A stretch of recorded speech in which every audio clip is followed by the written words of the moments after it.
Hey, what's up guys? Marco from Lusa Overland here. I'm going to be doing a transmission service and on this QX56, QX80, Nissan Armada over 2017. It's all the same. And what I did is I made sure that the fill bolt could break free. So I broke that free just to make sure that when I pulled the drain bolt, which is draining out right now, this would be able to come off later, that it wasn't seized. So to do that, you need a hex key. I think it's a 5mm hex key. Yep. To do the fill bolt. But anyways, the drain bolt is just a 19mm. So you want to make sure you're parked flat and level and remove that. And what I'm going to do is remove the pan. I want to check out the pan, see how much dirt and gunk and junk is on the metal, how much metal shavings is on the magnets. And so normally that's not even a part of the procedure. That's not in the factory service manual, but I want to check it out. And so that's what I'm doing right now. I'm draining out everything that I can get, and then I'll pull the pan by taking off all of these exterior bolts. All right, so drained everything that was in the pan. Then I took the pan off. It's just a bunch of 10mm bolts. And there's two little clips that you remove on the passenger side, some wire harness clips. You just need like some needle nose pliers to push them out.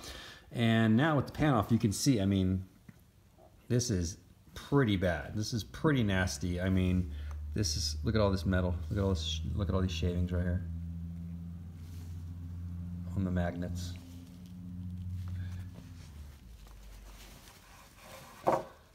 This is why I wanted to take it off. So I don't know, you know, exactly how bad this is. Like there's no, this is kind of common. This is kind of normal. There's no like big chunks in here. So there's nothing grenaded or anything critical, but on a scale of how many like shavings should there be? Well, there's 115,000 miles on the vehicle. So I think this is actually not that bad when you consider that. But these transmissions are junk, guys. Like these Jatco 7-speeds, they're absolute junk. If you buy one of these new, I would do a fluid change. Like you don't need to drop the pan, but I would do the factory service manual procedure for changing the transmission fluid every, like religiously, maybe every 20,000 miles, maybe every 30,000 miles. There's no amount that's too much because these transmissions are junk. This one I think was done at 60,000 miles and then at 100,000 miles. But the thing is, you don't really know what the shop you bring it to, even if it's a dealer, you have no idea what they're doing. Are they just doing a drain and fill once? Then they're getting 3 quarts out of a 10.5 quart system. That's not doing a lot. And that's not nearly good enough every 60,000 miles, which is when I think the book and the dealer recommend that you do it. If they were doing the factory service manual procedure, which is doing basically 3 drain and flushes, one right after the other, all in one appointment, then that's still not great. It's still a stupid system. Like there should be a way to remove all of the transmission fluid, not just heavily diluting it. And that's part of why these transmissions suck. But very few people are doing that, and these transmissions need it. This isn't like a bomb-proof icing unit that is very forgiving. Like these Jatco 7-speeds, very finicky. So, you know, maybe if I were to buy one of these new, I would probably do maybe the single drain and fill, like the 3 quarts that you get out of the pan. I'd probably do that every 10,000 miles. I don't drive a ton, so that's only once a year. And then maybe I do the full swap like every 30, every third one or something, or every second one. But the point is, this pan does not look great, but again, with 115,000 miles, it's probably not the worst thing in the world. There's no big chunks, just a lot of shavings on the magnet. So I'll clean it up and then I'll show you what the bottom of the pan looks like. All right, so here's what the pan looks like once it's off, and you can see here, this is the filter. But I actually don't know if I'm gonna change it because it's just a screen. Here's the filter off. And yeah, you can see there's like some little crud built up on the screen right there. I think this could be cleaned off. If I like sprayed this from the side with some brake parts cleaner, it would take it right off. But yeah, I've got the new one, so I'm just gonna throw the new one on there. Okay, a few notes on the filter. Pay attention to where the bolts come out when you take them out. I didn't, and I'm only now noticing that there's 3 different sizes. There's one really tiny one, and I know that one goes right here. But then there's long ones and a little bit long. There's these medium and then long. So I'm just gonna have to try it until I get it right. Torque spec, I couldn't find anything in the FSM. So I measured it with a torque wrench when I was removing these, and it's about 90 to 96 inch-pounds, which is 8 foot-pounds, so not a ton. All right, I've got the pan all cleaned up. Very easy to do because maybe the one thing that Nissan did right with this is they used a steel gasket. No messy RTV around here needing to be scraped off or anything. So here's the gasket. It could probably be reused, but I did go ahead and get a new OEM one. There's the part number right there. So while we've got the pan off, I just figured I would show you how I'm going to put fluid back into this transmission because there is no dipstick. You can't fill it from above. Here's what I've got. This right here. So here's your drain. Here's your fill. This is towards the front of the vehicle. And I've got this adapter here that I got on Amazon. I'll link to this in the description. And this is gonna screw into that fill port. And then it is hooked up to this 12 volt DC pump that I'm gonna power off of a car battery. And so this is the tubing that comes with the pump, this larger line. I've just hooked it up to that adapter. And then the smaller line also comes with the pump, and that's gonna go straight into the transmission fluid. Got the pan back on. Want to go ahead and tighten up these bolts. Do it in a crisscross pattern. So like from there to there, to there, to there, to there, to there, to there, to there. You get it? And you're going very light. 70 inch-pounds is the torque spec on those. And now it is time to add some fluid. Just want to show you what the old fluid was like. I'll take some of that, put it on this white shirt. Not good. Definitely want to do a full change. So this takes Matic S, Nissan Matic S. I'm usually an OEM fluid kind of guy, but for this one, I'm going with the Valvoline Max Life. Tons of people are using this in these transmissions. Even some dealerships have switched over to this. It's about half the price. I know Castrol also makes an ATF that people like to use, but I'm gonna go with the Valvoline. Okay, so just following along now with the factory service manual, we're gonna hook up our pump and our special adapter to the fill port. We're going to fill approximately 3 quarts of ATF.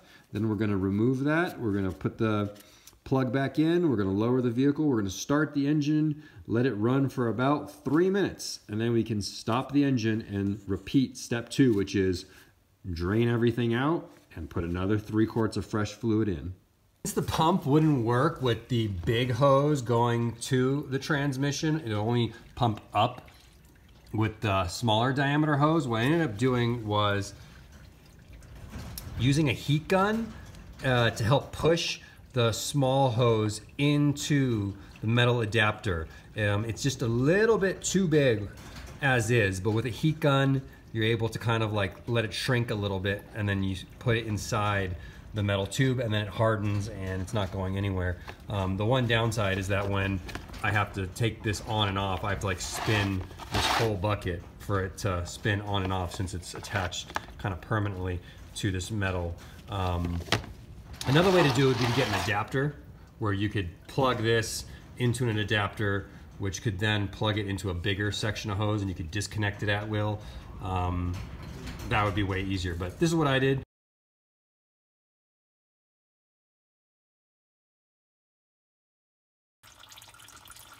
Okay, I ran the vehicle for 3 minutes after putting 3 quarts in, and now I'm doing the second drain.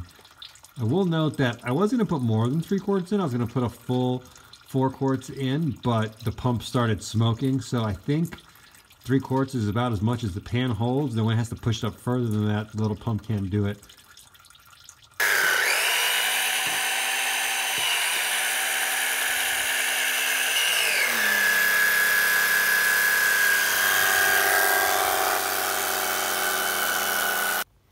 So here's what came out of the second drain. And as you can see, it's looking just as bad. Like, okay, that is almost just as bad, maybe a tiny bit redder, but that's the thing. You can't just do one drain and fill. In a lot of places that you take it to with these vehicles, that's all they're gonna do, and you're not doing hardly anything to improve your transmission fluid. I've done 4 drain and fills now. So even though the FSM only calls for 3, the fluid's still coming out darker than I want. So as you would expect with this ridiculous method of changing transmission fluid, like all the new fluids mixing with old stuff. So yeah, I've done 4 drain and fills. Gonna do another one. I think that'll be my last one. So there we go.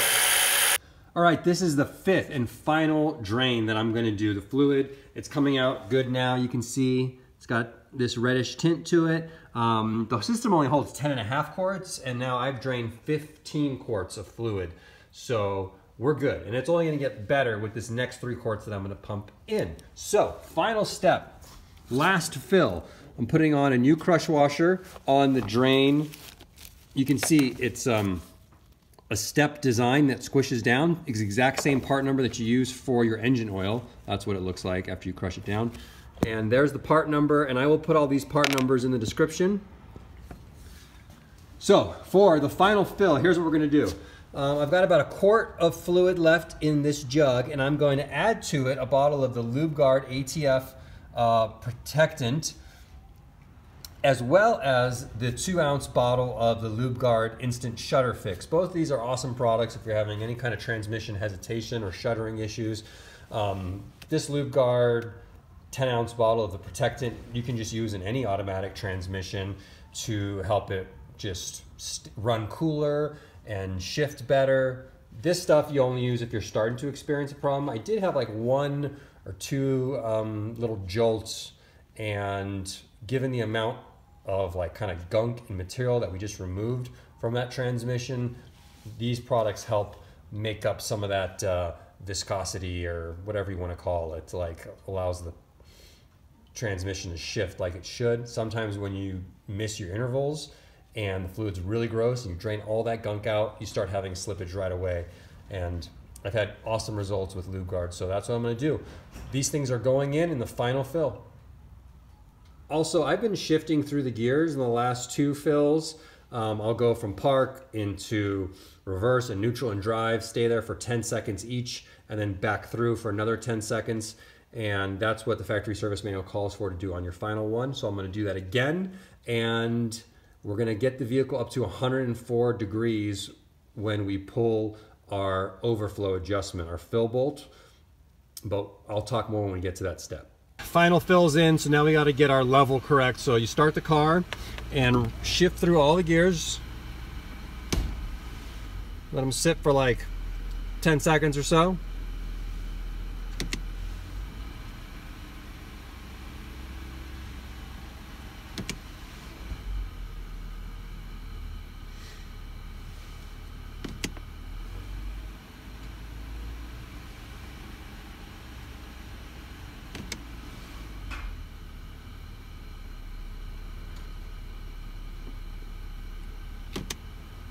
Okay, now we're back in park, and I'm watching the temperature of the transmission on the scan gauge. We're at 102. We want to get up to 104. If you don't have a scan gauge, you can just use like a temperature thermometer and shoot the pan. Mine's currently reading about 10 degrees lower than what the scan gauge says, so take that into account. Get it up to like 114. Then what you're going to do is leave it in park. You're on level ground right now. You're going to pull the overflow plug until it becomes like it starts to kind of have gaps in the stream, like little drips. Then you'll close it off and you'll know you're at the right level.